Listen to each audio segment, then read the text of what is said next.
A unique program started in Wisconsin helps to build bridges between farm employers and migrant employees.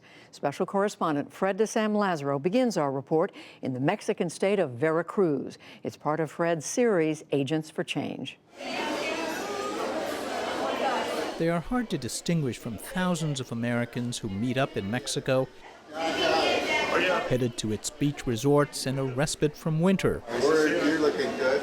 But this group of Wisconsin dairy farmers had a very different destination as they headed inland and up steep gravel mountain roads.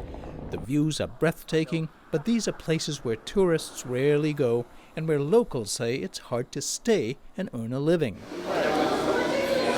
It's become an annual ritual for the Midwesterners, getting together with families their Mexican employees left behind as they traveled north to find work.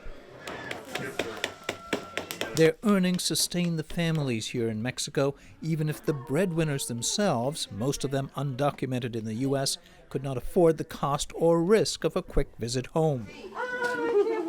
John Rosenau was on his 9th trip in recent years, visiting the families of his 10 Mexican workers. First stop, the parents of Marco Rosales. Is there anything you want us to tell Marco?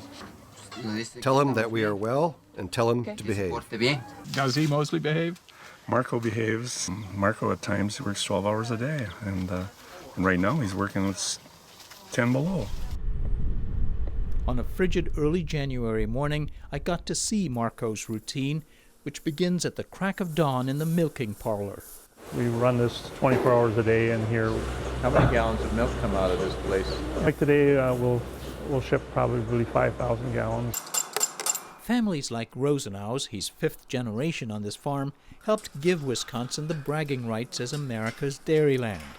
But the unrelenting routine of milking, birthing, feeding, and cleaning is one Rosenau says Americans long ago stopped wanting to do. For years, Rosenau says he's tried to recruit for jobs that pay between $32,000 and $42,000 a year, plus on-farm housing if needed. I've gone to farm supply stores locally, asking people that work there. I never got a response, ever. And you would pay more than these big department stores? Yes. And so I don't understand why Americans don't do it, but they don't.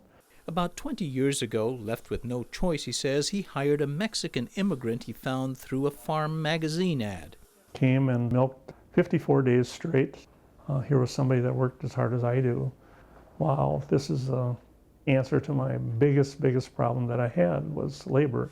Migrant workers may have solved the labor problem for some farmers here, but also revealed a new one. Pull it up to the top. Communication. So a county extension agent asked Sean Duvall, the local high school Spanish teacher, to start language classes. I thought, well, they're not going to learn enough Spanish. They're not going to learn about the culture or why people do what they do in a 20-hour Spanish class. So I thought, well, let's do something more. She and Rosenau founded a nonprofit called Puentes Bridges, intended to offer language immersion trips to Mexico, Spanish lessons for the dairy owners, English for their workers, as well as a dairy technician training program, trying to help two very different cultures better understand each other. It's politically a conservative area, but all of a sudden there's this presence of people who don't share your culture, and they needed somebody who knew something. And I didn't know that much, but I knew more than they did. Today, Wisconsin's dairy industry says a majority of workers are immigrants, an arrangement that endures despite the rancorous debate around immigration. For their part, the immigrants keep a low profile. Roberto Tecpile, who's 39, agreed to share his story. In the 20 years he's been in the U.S., he's returned home just 4 times, he says. Returning to the U.S. is treacherous and expensive.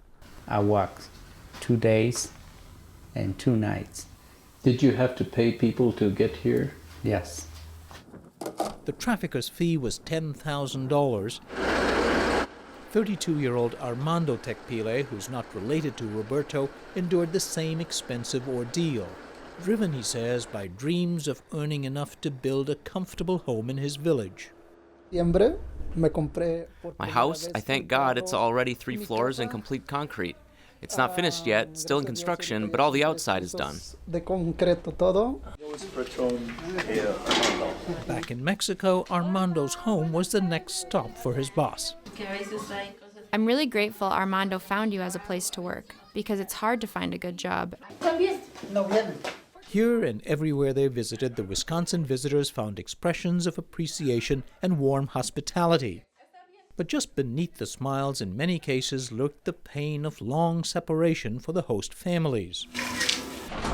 After her guests left, Armando's wife, Lourdes Ramos, told me she'd pleaded with her husband not to go to the U.S., to stay home with their sons, now 10 and 5. I said, I'm not asking you for anything. I'm not asking you for money. We don't need such a big house if it's just 2 of us and the 2 boys, and really, it's nicer to have a smaller place. She fears they'll wind up like Roberto's family, who've endured his absence over much of the past 2 decades. Rosenau talked with Roberto's father about the new prosperity visible across villages here in new construction and in small enterprises many families have started. But his wife and mother reflected on the price they've paid, particularly the children. Aaron is their middle child. I miss my papa. I love him a lot. When was the last time you saw your papa? I was 5 years old. He used to carry me, and we used to go to see my grandma far away. His younger sister, Megan, was barely a month old when her father left. We miss him. We really do miss him. But it is Roberto and Veronica's 15-year-old son, who was away when we visited, who most worries his mother. He just wants to go and work with his dad and is waiting to be able to do that. I'm not going to let my son go because the border is very dangerous. Whether she'll prevail against the strong tug of economic opportunity up north is a big question. A generation ago, her mother-in-law remembers pleading similarly with Roberto and his brothers. All 4 of them remain in the United States. For the PBS NewsHour, this is Fred de Sam Lazaro in Zongalica, Mexico. What a wonderful report. Fred's reporting is a partnership with the Undertold Stories Project at the University of St. Thomas in Minnesota.